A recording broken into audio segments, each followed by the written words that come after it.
Yo guys, welcome to RenderRam. My name is Vieku and today I'm gonna be talking about dirt and imperfections. Now I've been thinking of doing this video for a couple of weeks now and I had all these examples in my head, like how to show, how to create dust, how to create wood wear off, wall cracks, etc. But every time I would end up kind of thinking that there's this one big part that's missing to complete the whole story, and that's the theory of it, meaning why do you want to put these details? What do you want to show with these details, etc. And that's why I decided to create like this theoretical video on dirt and imperfections, because I think it's the most crucial part into understanding how dirt and imperfections work. So the biggest issue that people do in CGI, whenever they, kind of discover some new feature, people tend to show it to the world.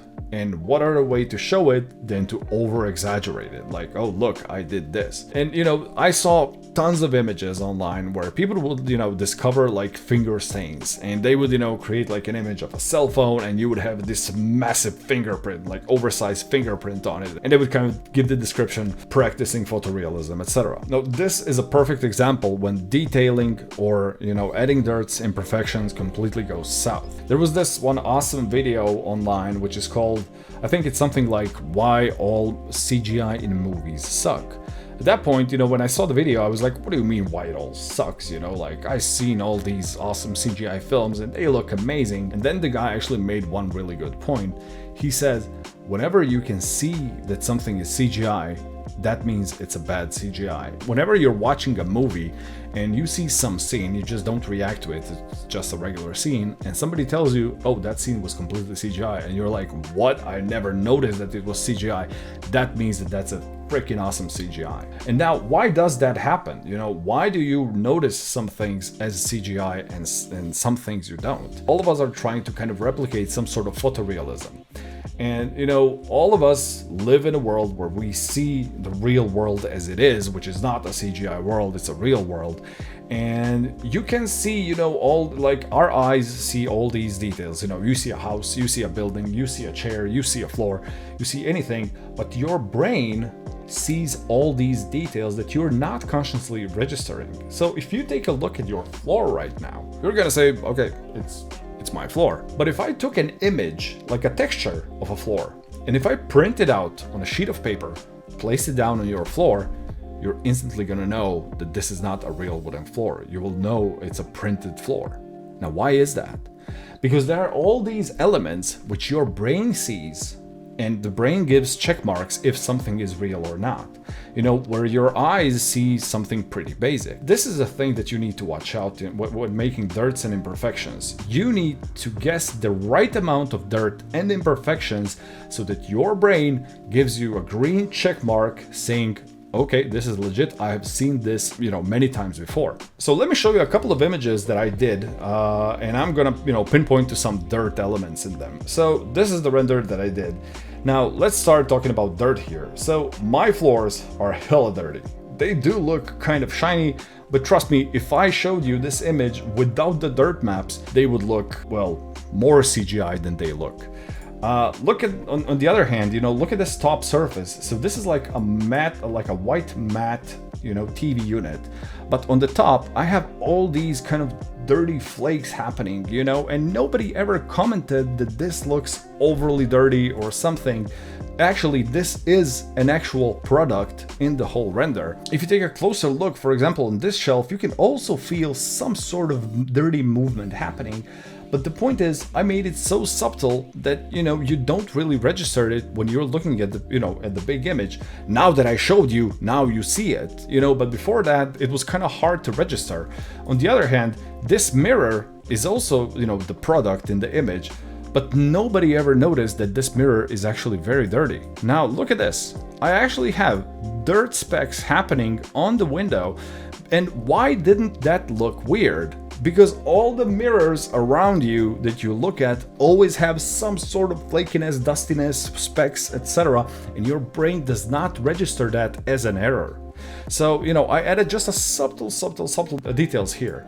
Now, about the crazy imperfection details. So the edge of this wall, so this whole wall, I actually booleaned like a chipped edges on it. So we can see this part here, this here, this here, this here, although it's in depth of field also, but this kind of edge is not perfectly straight.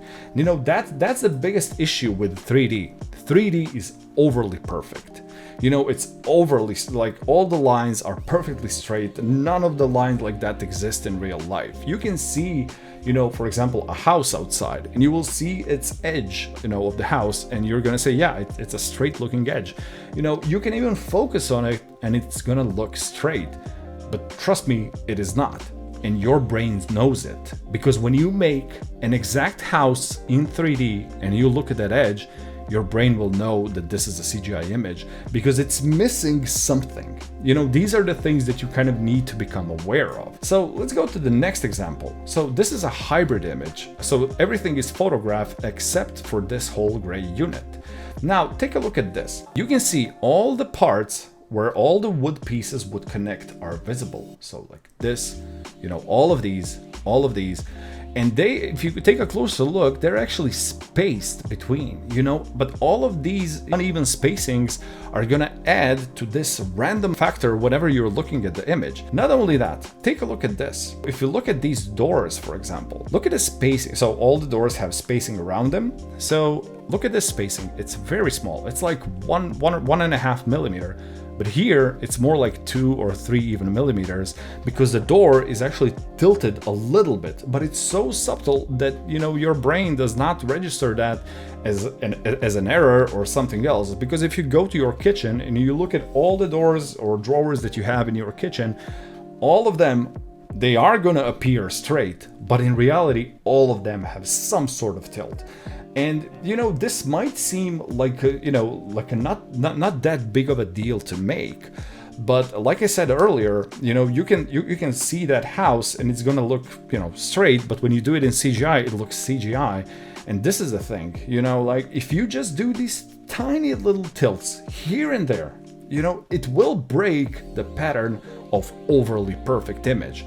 You know, some different connection is going to happen in the viewer's brain. So on this other example, this is also a hybrid image where I had to input, you know, this whole unit. I just wanted to show you one part. If you take a look at this plank, it's perfectly connected here, pressed on this wooden leg. But here, it actually has a large spacing. You know, those are the things that are happening in real life. And whenever you do stuff like that, the brain won't register that as an issue. The whole point of dirt and imperfection is that the brain does not register that as something like it's never seen before.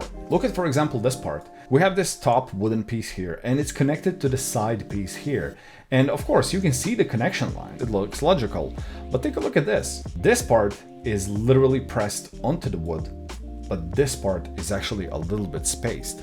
So I took this side plank, this side wood, and in this back part, I just lowered it a tiny little bit. Now, you would think to yourself, are details like this actually worth it? Does this make any sense? Because you're thinking, okay, I'm gonna do these little shifts and tilts, etc., blah, blah, blah. But here's the deal. If I did any image without dirts and imperfections, and I showed it to the client, and I did another image with all these super subtle dirts and imperfections, and I'm gonna ask the client, which image do you think it's better? And what are the differences? He will not know what the differences are, but he will choose the dirtier image. Why? He just doesn't know. He will say just, I don't know, it just kind of feels better. And that's the thing. With dirt, you need to achieve that effect of image feeling better. And this is, you know, a one step closer to the whole photorealism sphere. Now, the bad side of adding dirts and imperfections, the more accurate dirt and imperfection is, the less brain will register it. So if you took a photo of your home right now, of your room, you won't see anything special in that photo. Why? Because your brain has seen all these dirty elements and shifts, etc. It's seen it a million times, and it doesn't look impressive. But whenever you create an image like that, you know, I had, for example, this test with my girlfriend, where whenever I create an image, I call her to see, what do you think of the image? Is there something wrong with the image? So she's gonna say, I see this left part and something is not right there. What does that tell me? her brain didn't register anything weird happening on the rest of the image, but something is happening there, you know? And then you have to take a deeper look at that part of the image and try to understand, why did her brain register that as CGI? And you know, what is missing in the whole picture? And try to start from there when learning dirts and imperfections. And that's it for today, guys. In the upcoming videos, I'm gonna see to create some tutorials about dust on surfaces, cracked edges, etc. So stay tuned. See ya.